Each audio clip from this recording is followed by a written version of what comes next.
വയനാട് ഉരുൾപൊട്ടൽ ദുരന്തത്തിൽ മരിച്ചവരുടെ എണ്ണം 400 കടന്നു. ഇനി കണ്ടെത്താനുള്ളത് 154 പേരെയാണ്. കാണാതായവർക്കായി ഇന്ന് 8ാം ദിനത്തിലും തെരച്ചിൽ കാര്യക്ഷമമായി തന്നെയാണ് നടന്നത്. പ്രത്യേക പരിശീലനം നേടിയ സംഘം എയർലിഫ്റ്റിംഗ് സംവിധാനത്തോടെ സൺറൈസ് വാലിയിലും പരിശോധന നടത്തി. ഇന്നത്തെ തെരച്ചിലുമായി ബന്ധപ്പെട്ട വിവരങ്ങൾ സുജൂറ്റി ബാബു വിശദീകരിക്കും.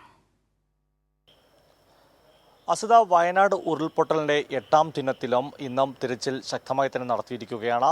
സൈന്യം, NDRF, പോലീസ്, വിവിധ സന്നദ്ധ സംഘടനകൾ ചേർന്ന് തന്നെയാണ് ഇന്നും തിരച്ചിൽ നടത്തിയിരിക്കുന്നത്. ഇന്ന് തിരച്ചിൽ നടത്തിയ 8ാം ദിനത്തിൽ മൃതദേഹങ്ങൾ ലഭിച്ചിട്ടില്ല എന്നാണ് സർക്കാർ ഔദ്യോഗികമായി അറിയിക്കുന്നത്. എന്നാൽ 7 ശരീരഭാഗങ്ങൾ ലഭിക്കുകയും ചെയ്തിട്ടുണ്ട്. ഔദ്യോഗികമായി സ്ഥിരീകരിച്ച മരണസംഖ്യ എന്ന് പറയുന്നത് 224-ഉം ശരീരഭാഗങ്ങൾ 189-ഉമാണ്. വയനാട്ടിൽ നിന്ന് 148 മൃതദേഹങ്ങളും നിലമ്പൂരിൽ നിന്ന് 76 മൃതദേഹങ്ങളുമാണ് ഇതുവരെ ലഭിച്ചത്. ദുരന്ത മേഖലയിൽ നിന്ന് 152 പേരെക്കുറിച്ച് ഇനിയും വിവരം ലഭിക്കാനുണ്ടെന്നുമാണ് സർക്കാർ ഔദ്യോഗികമായി വ്യക്തമാക്കിയിരിക്കുന്നത്. ഉരുൾപൊട്ടലിൻ്റെ പ്രഭവകേന്ദ്രമായ പുഞ്ചിരുവട്ടം മുതൽ താഴേക്ക് മുണ്ടക്കൈ, ചൂരൽമേല അടക്കമുള്ള മേപ്പാടി പഞ്ചായത്തിലെ വിവിധ ഭാഗങ്ങളിലും സൂചിപ്പാറ വെള്ളച്ചാട്ടം എന്നീ കേന്ദ്രങ്ങൾ കേന്ദ്രീകരിച്ചുകൊണ്ട് 6 സോണുകളായി കേന്ദ്രീകരിച്ചായിരുന്നു ഇന്നും തിരച്ചിൽ നടത്തിയിരുന്നു. ഇതിൽ പ്രധാനമായി ഏറ്റവും കൃത്യതയോടുള്ള പരിശോധനയാണ് ഇപ്പോൾ നടക്കുന്നത്. ഈ മുകൾ ഭാഗത്തുനിന്ന് താഴോട്ട് നടത്തുന്ന പരിശോധന തുടരുകയാണ്. ഇപ്പോൾ നാളെയും തുടരും. അത് ഇന്ന് താൽക്കാലികമായി അവസാനിപ്പിച്ചെങ്കിലും ആ പരിശോധനയിൽ ആരെങ്കിലും മണ്ണിനടിയിൽ അകപ്പെട്ടിട്ടുണ്ടെങ്കിൽ കൃത്യമായി കണ്ടെത്താൻ സാധിക്കുമെന്ന ഒരു കണക്കൂട്ടലാണ് സംസ്ഥാന സർക്കാരിനും ജില്ലാ ഭരണകൂടവും വെച്ചു പുലർത്തുന്നത്. കഴിഞ്ഞ ദിവസം ഐബോട്ട് ഉപയോഗിച്ചുകൊണ്ട് റിട്ടയർഡ് മേജർ ഇന്ദ്രപാൽ നേതൃത്വത്തിൽ നടത്തിയ പരിശോധനയുണ്ട്.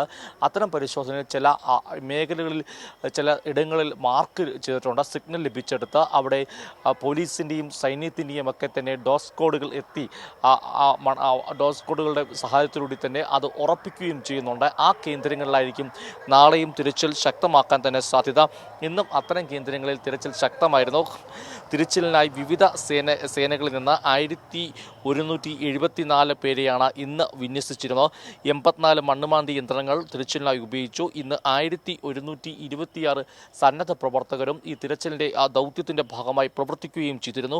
ഏതായാലും ഇന്ന് ചേർന്ന പോലീസ്, കരസേന, തമിഴ്നാട് അഗ്നിരക്ഷാസേന എന്നിവയുടെ ഡോസ് കോഡും ഈ തിരച്ചിലിനായി ഒപ്പമുണ്ടായിരുന്നെന്ന് എടുത്തു പറയേണ്ട ഒരു പ്രധാനപ്പെട്ട കാര്യം തന്നെയാണ്.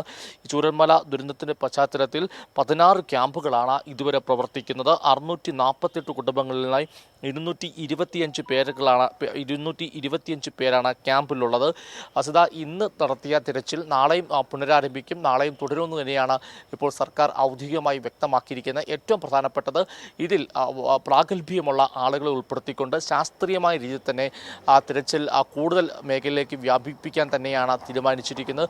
ഏറ്റവും പ്രധാനപ്പെട്ട ഡ്രോൺ പരിശോധന ഉൾപ്പെടെയുള്ള സംവിധാനങ്ങൾ വഴി കണ്ടെത്തിയ മേഖലകളിൽ ആണ് കൂടുതൽ ശ്രദ്ധ കേന്ദ്രീകരിക്കുന്നത്. മാത്രമല്ല ഈ കണ്ടെത്തുന്ന മേഖലകൾക്ക് ചിലയിടങ്ങളിൽ ചില പ്രത്യേകതകളൂടെ ഈ ഉദ്യോഗസ്ഥർ നമ്മുടെ പങ്കുവെക്കുന്നുണ്ട്. ചിലപ്പം ഈ മണ്ണ് ഇളകിയ മേഖല, അങ്ങനെയുണ്ടെങ്കിൽ ഇളകിക്കിടക്കുന്ന മേഖല, അവിടേക്ക് മണ്ണ് അടിഞ്ഞതാകാം എന്ന കണക്കൂട്ടൽ, അതുപോലെ തന്നെ പുഴ വഴിമാറി ഒഴുകിയ ദിശ, ഇതൊക്കെ തന്നെ പരിഗണിച്ചുകൊണ്ടാണ് ഇന്ന് തിരച്ചിൽ നടത്തിയ. നാളെയും അത്തരത്തിൽ തന്നെയായിരിക്കും തിരച്ചിൽ തുടരുക.